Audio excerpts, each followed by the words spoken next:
എല്ലാവർക്കും സ്വാഗതം. ഈ റിവ്യൂ ഇഷ്ടപ്പെടുവാണെങ്കിൽ ഒന്ന് ലൈക്ക് ചെയ്തും സബ്സ്ക്രൈബ് ചെയ്തും സപ്പോർട്ട് ചെയ്യണേ. അപ്പം താഴെ കാറ് വന്ന് നിൽക്കുന്നു, ഇറങ്ങി വരുന്നുണ്ട് നമ്മുടെ ഗംഗയും വിനീതും കൂടി.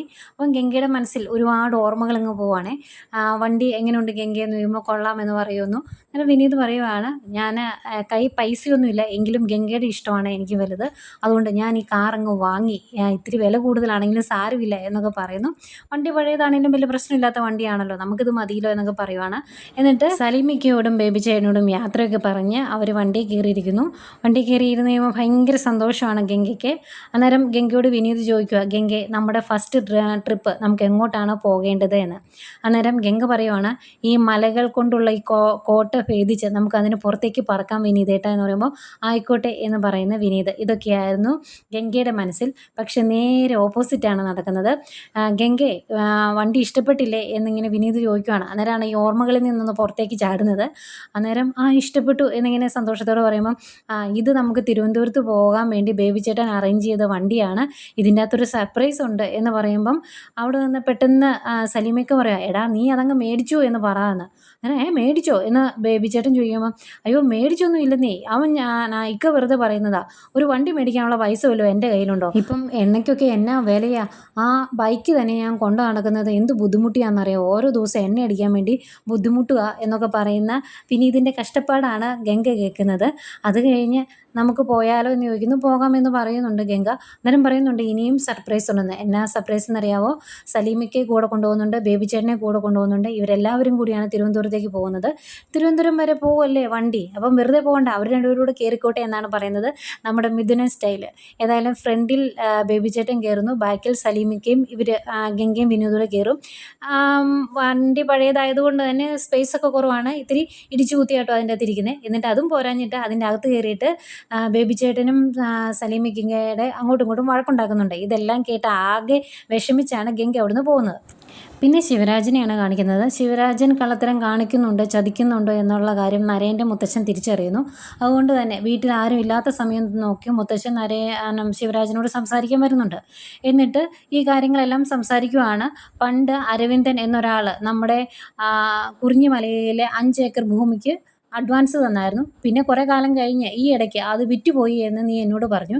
പക്ഷേ ആ അരവിന്ദൻ എന്നെ വിളിച്ചിട്ട് അതിലെന്തൊക്കെയോ പാകപ്പിഴകൾ സംഭവിച്ചിട്ടുണ്ട്, കള്ളത്തരങ്ങൾ സംഭവിച്ചിട്ടുണ്ട് എന്ന് എന്നോട് പറഞ്ഞു എന്ന് പറയുമ്പോൾ, അരവിന്ദനോ, അതിങ്ങനെ അരവിന്ദൻ വിളിക്കുന്നേ എന്ന് ചോദിക്കും. അന്നേരം അരവിന്ദൻ വിളിക്കില്ല എന്ന് നിനക്കറിയാലേ, കാരണം അരവിന്ദൻ മരിച്ചു പോയല്ലോ അല്ലേ എന്നിങ്ങനെ ചോദിക്കുവാണ്.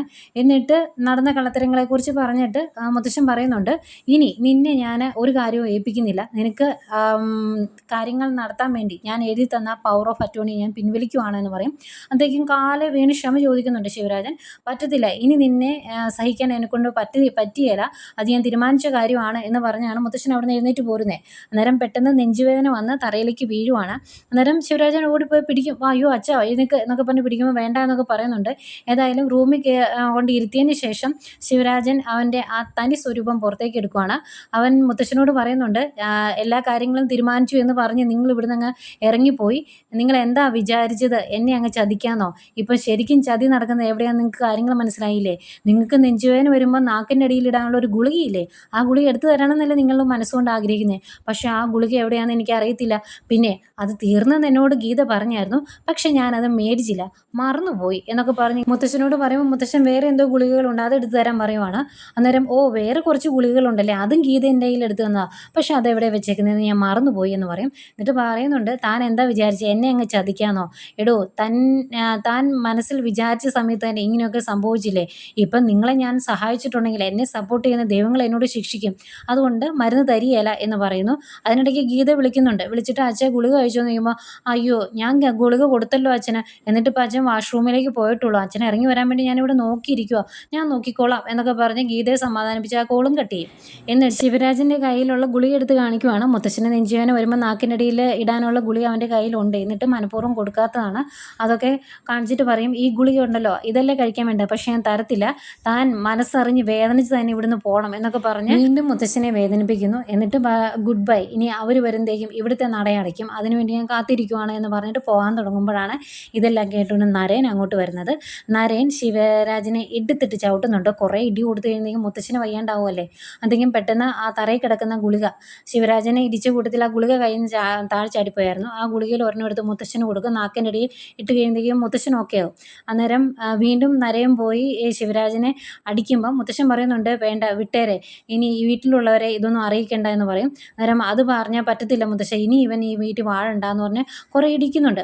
അന്നേരം ശിവരാജൻ, എടാ നരയൻ, ചെറിയച്ഛനൊരു തെറ്റ് പറ്റിയതാ, നീ എന്നെ തല്ലല്ലേ, നാട്ടുകാരെ അറിയിക്കില്ല എന്നൊക്കെ പറയുന്നുണ്ട്. അന്നേരം എല്ലാവരും അറിയണം എന്ന് പറഞ്ഞ് വീടിൻ്റെ അകത്തുനിന്ന് പിടിച്ച് വലിച്ച് പുറത്തേക്ക് കൊണ്ടിട്ടും കുറേ തല്ലുന്നുണ്ട്. ഇങ്ങനെ തല്ലിക്കൊണ്ടിരിക്കുമ്പോഴാണ് ഗീതയും അമ്മയും കൂടെ തിരിച്ചു വരുന്നത്. അന്നേരം ഇവർ വണ്ടിയിൽ നിന്ന് ഇറങ്ങി വന്നിട്ട്, നിനക്ക് എന്നെ പറ്റിയത്, എന്താ സംഭവിച്ചത് എന്ന് ചോദിച്ച് ശിവരാജൻ്റെ അടുത്തോട്ട് വരും. അന്നേരം ശിവരാജൻ പറയുവാണ്, ആ നരയൻ അവൻ എന്നെ അടിച്ചു എന്ന്. അന്നേരം എന്തിനാ എന്ന് ചോദിക്കുമ്പം, അവനെ അടിക്കാൻ എന്തെങ്കിലും കാരണം വേണോ, ചുമ്മാ മസിലും പെരുപ്പിച്ചുകൊണ്ട് നടക്കുമല്ലേ, ആ പെണ്ണിനെ കിട്ടാത്തതിൻ്റെ ദേഷ്യമാണ് അവൻ എൻ്റെ ദേഹത്ത് തീർത്തതെന്ന് പറയുമ്പം ദേഷ്യത്തോടെ ഇത് കേട്ട് നിൽക്കുന്ന നരയനെയും കാണിക്കുന്നുണ്ട്. ഇതൊക്കെയായിരുന്നു ഇന്നത്തെ കഥ.